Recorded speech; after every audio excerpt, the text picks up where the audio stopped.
There is a saying among the Kurds, no friends but the mountains. For indeed, the world has scarcely noticed when century after century, conqueror after conqueror has driven these once nomadic tribes deep within their beloved mountains to preserve their culture, their language, and their lives.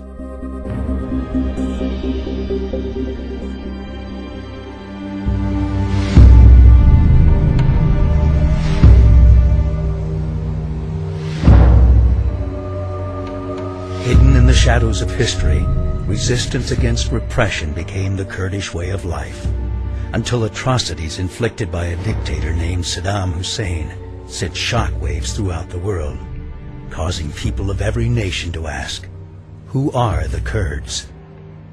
For many, awareness arrived on Bloody Friday in March of 1988, when Saddam dropped poisonous gas on the Kurdish city of Halabja, killing 5,000 within minutes, followed by 7,000 more as the bombing continued for days.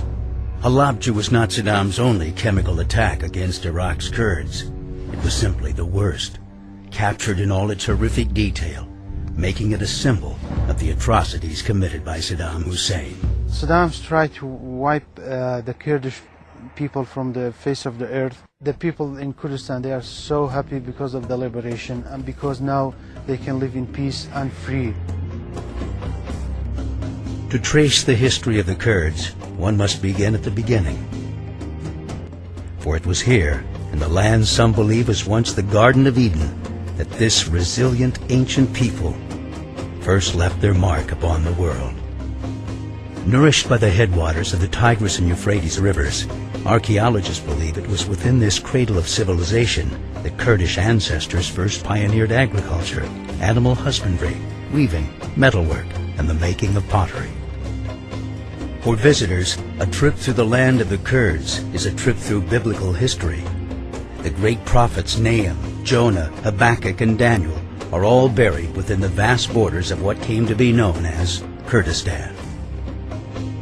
The city of Ahmadiyya still stands, marking the place many believed wise men, known as Magi, began their journey to follow a great star that appeared in the sky. As centuries passed, these tribes would fall to the forces of Alexander the Great at the Battle of Gaugamela, and later rise to their zenith as traders along the legendary Silk Road. In time, the Mongol hordes would make them prisoners, followed by the Ottomans, who would make them princes. But whether their occupiers were good or bad, killers or saints, the Kurds would learn to do what they must to survive. At the end of World War I, the Kurds were finally promised independence, with the dismantling of the Ottoman Empire and the creation of new nation-states. Instead, with the stroke of a pen, Kurdistan was parceled out among Turkey, Syria, Iran, and Iraq. Today, the world's 30 million Kurds, equivalent to the population of Canada, make up the largest ethnic group in existence without a recognized state of their own. We are neither Arabs nor Turks and not Persians. We are Muslims, but we are a different nation. We have our own language, our own history, and our own folklore and everything. The fact that we Kurds are a completely different ethnic group than the Arabs and the Turks and even the Persians. Because of that background and also because of all of the suffering they have seen, they have completely a different mindset.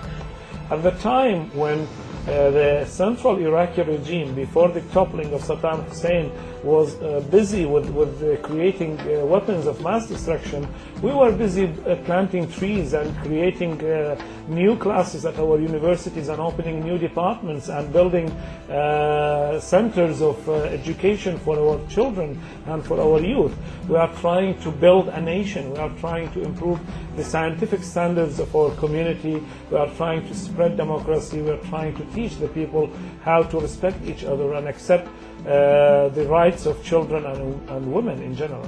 This country is a peaceful country. The people are very, very lovely. I don't think that our region will be a dam between us and another countries and another cultures.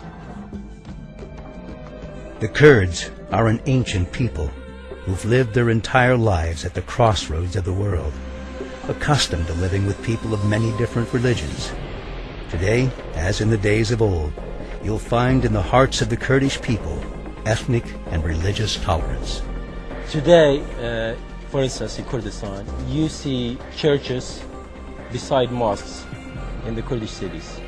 You know, we have Christians, we have Armenians, we have Yazidis, we have Muslims, we have Jews, we have all types of religions and ethnic groups, and we've been living together for ages. And that shows, you know, how tolerant the Kurdish people are. In the cities of Kurdistan, you'll see not only Kurds, but Arabs, Turkmen, Assyrians, Armenians, Chaldeans, Shia, Sunni, all living peacefully side by side, because this is who they are. This is how Kurdistan has always been, long before the country of Iraq ever existed.